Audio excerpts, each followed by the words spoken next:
Today's college advisory program little seminar is mostly about the COVID kind of update on where the recruiting process is and what you can do in this time, or maybe you do have a little more free time before school gets layered in, to be prepared for when the college process really picks back up again, kind of depending on where you are in the system.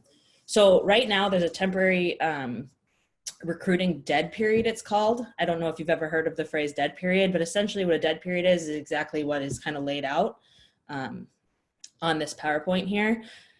All programs are allowed to still make phone calls, text message, communicate digitally through email. That can be either them initiating with you if you're in a permissible age, or that can be you initiating with them. And that kind of works. Division 3 and 2, if you contact them first, they can talk to you. Division 1, I don't believe they can talk to you until you hit that June 15th date between your sophomore and junior year, which is something we'll talk about kind of later. The things that are right now suspended is they are not allowed to see you in person, to go visit you in your house, to meet with you on campus. So across kind of all the divisions, you see that stopping at the moment. And then there aren't any events to watch, but they certainly couldn't go get an evaluation at this point. And that is right now goes through April 15th, but it could get extended kind of depending on how things are shaking up over the next month here. So this probably means, depending on who's on the call, if you are a senior, it probably means there is no more time for evaluations. I think a lot of seniors have already kind of determined what schools they're truly interested in and probably have either made highlight videos or have been evaluated by the programs that they're still communicating with. If you're a junior, this time in the spring/summer was kind of towards the end of, for most schools, of trying to like wrap in, okay, which 2021s are going to be taking up the spots that we have available on our team. Now that might push that process back a little bit, depending on what program. Some may have sped up to try to solidify that class kind of in this time, and some are probably slowing down and saying, okay, we're going to have to figure out ways when this does get lifted to go see and evaluate more of the 2021 class, or we're going to have to do something maybe we haven't done in the past and rely on highlight videos a little bit more for those evaluations. For 2022s, a lot of programs have been just creating a pool of players out of the 2022 class, preparing for that June 15 timeframe when they can communicate kind of both ways with that class. So majority, I would say, probably aren't fully satisfied with the pool that they have, because they were intending to hit those kind of big tournaments in the spring. And so they are probably going to be looking to really hit the recruiting trail hard when it comes back up, just to increase that pool in size. Now, the positive thing is, if you have already been talking to a college, which the majority of this communication is going to be creating and drumming up some of that interest, but if you have already been talking, you are probably finding yourself into a smaller pool of players that they're considering than maybe you would have otherwise, because they did miss those events kind of in the springtime/early summer, that they large in those pools. So it might actually be working to your advantage as long as you keep that communication going. So these are the things that we're going to go over today, is what can you do from a position right now when there is no soccer on the field to prepare yourself to get higher up in the recruiting process. So the first thing is researching colleges. This takes an enormous amount of time to do well. So if you do have the time to do that right now and the freedom to do that, I highly suggest getting on, thinking about the criteria that you would potentially want in a college. Do you want to be close? Do you want to be far away? Would you want to restrict that or no? Do you want big schools or small schools? Do you even know if that's something you'd be interested in, or do you need to keep that broad? What major would you maybe want? Just some things that could give you criteria to check. And even if you don't know yet, finding things, schools in both those categories, and then going to visit those when you can and see, okay, maybe when I get on campus, I do really like the idea of a big college, or maybe a small college, or I do really like a college town versus a city school. And then researching the program as in depth as you can. So some ways to do that, which is on the bottom here, following teams on social media really tells their story. So a lot of them use different vessels. Some are getting on TikTok now. Most do some form of Snapchat. Twitter, Instagram. So those are great ways to just get on and follow those programs and see what their content is. And maybe they'll tell you a little bit about the program off the field with how their players connect in different ways, what activities they like to do. But also on the field, there's a lot of, like within the program, there's a lot of things you can read into through their website, which we're going to go over a little bit more intensely tomorrow. So I won't get too deep in it, but one of the basic things that I like to do is go back to the roster 3-4 years ago and write down the first years, freshmen and the sophomores, and then skip ahead a few years and see how many of those players are still involved in the program.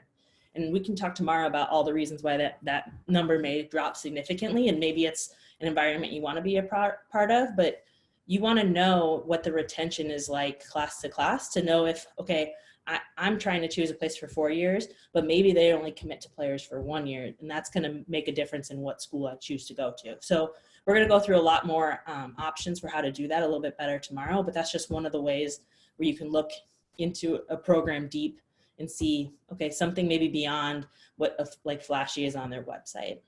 And then the other thing I encourage is to make that contact sheet. So we're going to show you or send out a diagram that you can use or an Excel sheet that you can use. But one of the big things you want to put on there is, okay, this is the school, list like the things that you like about the school. And then this is the program's coach, head coach, assistant coaches, and here are their contact information. So maybe when you are about to hit an event come June or whenever this gets lifted and you're back out at events, you can say, all right, I'm going to write all these schools individually, copy and paste, already have the contact saved up instead of have to research all the schools and get on their websites and find their email addresses. Okay, these are, this is a great tool here.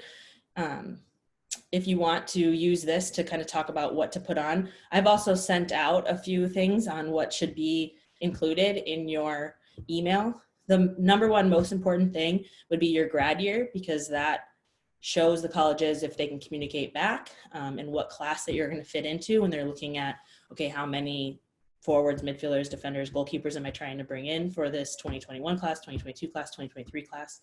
So making sure that you include that in there. The other big thing I think that differentiates a great email from like an okay email is something that indicates your interest in a genuine way. So I researched your program and I noticed, you know, I saw on your Instagram that your players got together at a Minnesota United FC game. And I think that's really interesting. I would love to be a part of a program that gets together outside sports, something that specifically targets that you did research, that you like what they have going on, and that you'd see yourself fitting into that. So I think that would be kind of the biggest thing. And if you do have a connection, maybe somebody told you about the program that's linked, or you have a neighbor that has been there, including that too, because it just shows a little bit more sincerity in your interest. Most coaches get written by a lot of people. So you got to find a way to make your email stand out in a great way without just writing down everything and anything about you. I do think that there is a place for writing maybe your best strengths or maybe an accomplishment that you had within the last year that showcases your talent and ability. But you want to be very careful about doing whole paragraphs of, I am the perfect fit for your program because I'm so good in the air and I'm a great distributor of the ball. And because at that point, it kind of waters it down versus saying, I had a really great event. Last event I went to, I was able to score 3 goals in 4 games. And I really feel like my finishing has come a long way in the last year. Something like that, that's short, sweet, gets to the point. Because like I said, they do get a lot of emails from a lot of people. So once the paragraph starts to get really drawn out on all their strengths, coaches start to glaze over it and kind of move on. So you want to just make sure it's short, sweet, and attacks it with a little bit of a punch. Okay, phone calls. So a lot of times, yeah. Thoughts on that real quick? Yeah. So I know when I was coaching at Gustavus and I was serving as our recruiting coordinator and looking at all the emails that come through, I mean, there's hundreds. There's so many. For a D3 program especially, we always got excited when there was some talk about the school. Like Krystle already mentioned, if you have some idea of what you might be interested in studying or a major, I mean, when people were putting in there, hey, I know Gustavus has a great whatever program, biology program, and I'm really interested in studying biology, and I see that, Gustavus also has a strong men's soccer team, and I think it'd be a good fit. Those were the ones where like, okay, we're going to spend some time investing into these players because at the D3 level, we can't offer athletic scholarships. So there has to be something about the school that player wants to, come and learn more about the soccer program as well. So I'd strongly encourage if you're going to reach out to a D3 program in particular, but it probably is true for any program. If you can identify something about the school in addition to um, the soccer program, you're probably going to get a better response. Thanks, Heather. Also, I forgot to mention on here, but a lot of programs have questionnaires on their websites, and that's always something good too that shows interest, because those things do take about 10 to 15 minutes to fill out a lot of times. But the reason why you have them, like we use it all the time at the college I'm at, because when you get that person to fill it out and it comes in, now you can forward that on to admissions and they send them more information about the school, so you can get a bigger, more resources and a bigger picture from the college itself. But also we use those lists of people that have filled it out to send more in-depth stuff about our program too. So if you do have the time to do it, you're interested, I would get on those questionnaire links too and just take the time to fill those out. And you can even say that in your email. Hey, I got on your website the other day, I filled out your questionnaire. I'm really interested in your program, and then kind of continue the email from there. Okay, phone calls. Not every young high school person wants to talk to an adult on the phone, which I totally understand. If you are early in the recruiting process, it's not necessary to try to call 25, 30 programs. But before a college is going to commit to having you on the roster, they're very likely going to talk to you on the phone, maybe later in the recruiting process. So if it is something that you are comfortable with and know that you can be yourself on a phone call, that is another way to differentiate yourself early if you do want to make those phone calls to people. But if you know that you're going to be uncomfortable and it's not going to end with them being excited about the prospect of you joining the program, maybe start your comfort with emailing back and forth. And then as you spend more time talking to the program and get further into the recruiting process, you look to engage in those phone calls scenarios. When you do end up getting on the phone, it's really important to it's almost like an early interview. You want to be personable and energetic. You don't want to be like somber and non-energetic on the other side of the phone.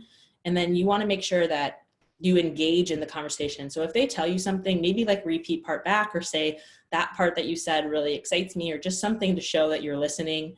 But then also you need to make sure that you're also communicating to them a little bit. It's kind of the worst when you call somebody and you feel like you have to keep bringing up subjects or topics. And then at the end of it, you're like, do you have any questions? And there's nothing coming from the other side, because that non-back and forth didn't really allow the college coach to know anything about who you are or what you're about or what the future holds with you. So just make sure you have some questions in your back pocket. And that's something we're also going to go over more tomorrow. But I would think about your questions in terms of things that you can't see on the website. So like, what is your coaching philosophy? What does your team do outside of soccer to be unified? Just something like that maybe you can't get off the website. If you're going to ask them questions that you could easily look up, it's kind of wasting their time, and it shows that you didn't really do the research. So getting on there and saying, oh, what majors do you have, right? You can easily click on the college website and find out which undergraduate majors they offer. So just something to think about, but we're going to lay out some more questions tomorrow for things you can ask when you're on the phone calls or things you can ask when you're in person on the in-person. Skylar, you got something? Oh yeah, I was going to ask you actually what you thought the best questions were, but it sounds like you're going to layer that in at a later date. Yeah, I think tomorrow we're going to go a little more in depth about the researching of programs and the questions to help you really figure out what's going on there, kind of both simultaneously a little bit. Yeah, I would say just briefly, if I'm a college coach or I'm working with a college program and a player asks, how do you guys play? What system do you play? What formation? I've been playing outside back. How do you like your outside backs to play? I feel like that would be one of my favorite questions, because it shows that the the athletes interested in learning more about the program. And then anytime a coach gets a question like that, it's like, oh man, they're going to have so much to say. And I think you could really start a interesting dialogue that way, for the men's side at least. Yeah, I agree for the women's too. And I think you'll get a different response from every coach. So it's good to know, like, hey, I've been playing the two lately. What does the two look like for you? Because it might be slightly different program to program. Also, I wouldn't be afraid to like say you can play multiple positions. I think sometimes that versatility really helps too. When we recruit, we don't necessarily recruit and say we need to have, you know, 2 right backs, 2 left backs, 2 center backs. We're looking for qualities on the field that we can see fit, knowing that maybe our right back is an actual forward, or you know, our center back plays D mid. So don't be afraid to say, hey, this is a position I play, but I also am comfortable playing wherever a coach will put me based on my strength. I would also say if you're cold calling people or talking to someone that hasn't seen you play, they're going to ask you how you identify as a soccer player, what your strengths are, and they're also going to ask you what strengths you have kind of off the field or as a person. So just make sure you have those things prepared. Just like in the interview process, you would have to, that's a very common question. And one you probably shouldn't be stuttering through, because you should know what makes you special. They're probably trying to add a special quality to their team. So you should have your special qualities kind of already declared to yourself. So that's something to think about too when you're researching schools. Maybe research yourself or think about your own qualities a little bit and write those down too. Highlight videos. So when I did the speech at the beginning of the year, I mentioned how highlight videos are good because they can help you if somebody you're trying to communicate to a program that just doesn't get the opportunity to see you. Maybe they're on the coast and we play in the Midwest most of the time, or their money prevents them from going to the same events or something along those lines. But now with this COVID pushback and not having this evaluation period, I do think a highlight video is an opportunity to get an evaluation on players that maybe you didn't get to see otherwise. So if you do have film of yourself, I do think this would be a great opportunity in this time where you have a lot more free time to create a highlight video. And we have some resources attached to this that can kind of tell you what you should include and how to make it through Huddle, if that's the thing you're using. And being able to post it on YouTube is always great, because then they can get at it at any point and you're not reliant on them having a code to get into your account. But the biggest things are making sure that your highlight video is not too long. It's something that's going to stay engaging for the coaches, because a lot of people also send highlight videos. So it's hard to turn around and sit and watch, 10 minutes on 10 videos that you get in a week. So try to do maybe between, 5 and 7 minutes. The best thing they say it in this, if you look on the YouTube general tips with examples, they say that you can do it any format that you would like.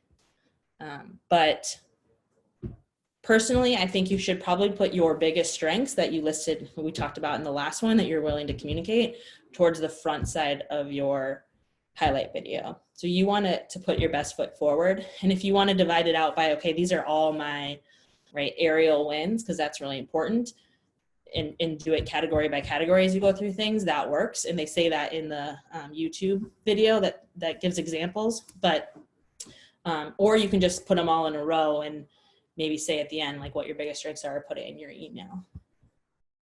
Are these?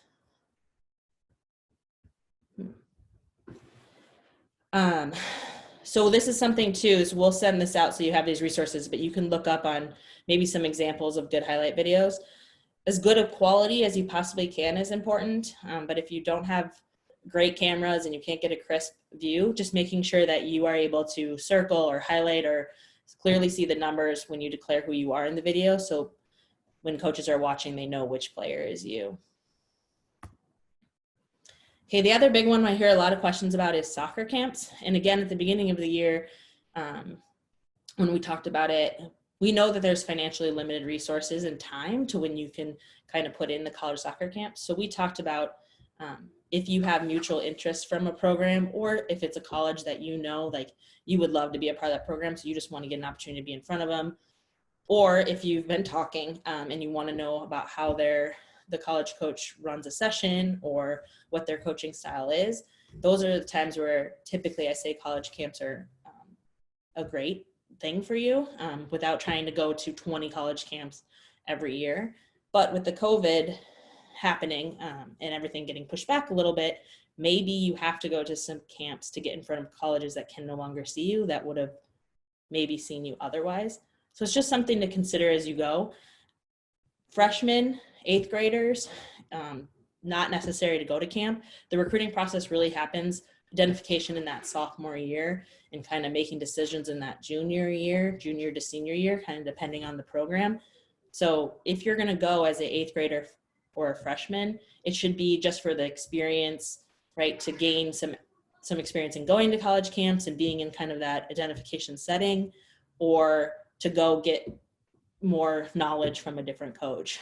But as you hit your sophomore year, that sophomore summer, camps would be a good way to engage more in a program that maybe has an interest in you or you have an interest back. Or this year in particular, if there's a school that just didn't get a chance to see you play yet and you're trying to communicate and reach out and they said, you know, they're just waiting for an opportunity to see you and it's a school you know you would like, it's probably worth the investment to go try to hit one of their end of summer camps if those end up coming into fruition here. And then the standing out at the college camps, I would say, you know, if you do engage with the coach, make sure that you're paying attention, but also that strengths that we talked about before, just making sure that you're making those strengths come out in the environment, not in a selfish way where you're trying to dribble everybody because you're a strong dribbler, but you want to walk away from the camp feeling like, okay, they can see why I would be, you know, a fit for them in their program, or what I can do to kind of put my stamp on the team and the program. Okay, that's all I kind of have in my back pocket for the day today. Tomorrow, we are going to go more in depth into kind of the questions you can ask a program and the research you can do to find out more about a program, the deeper research and some things to look for. But the biggest thing, I think, biggest resource that I could be for people, and Skylar has that too on the boys' side, is everyone's college process is very, very different. So these broad topics of getting recruited or things you can do, they have to stay pretty broad to go across the board. If you reach out to one of us via email or text or call, we can talk about your specific process. And I've been trying to kind of put that out there, but there's been a few people that have taken advantage. Even it's so simple as, hey, I'm getting on a phone call with this specific program. I'm going to be talking to University of Minnesota on Sunday, and I just want to get feedback on maybe some good questions to ask, or and then I can help. Okay, these are the research we can do a little bit, and these are some questions that pertains to them in particular, right? So something even as simple as that. Or I've written all these schools and only these schools have written me back. Like, is there another group of schools I should be looking at, or what does this mean for me personally? Those are things that would be a lot more beneficial to do on kind of an individual family basis or individual basis. So don't be afraid to reach out to Skylar if you're on the boys' side, or reach out to me on the girls' side and ask about your own personal questions. Bye, everyone.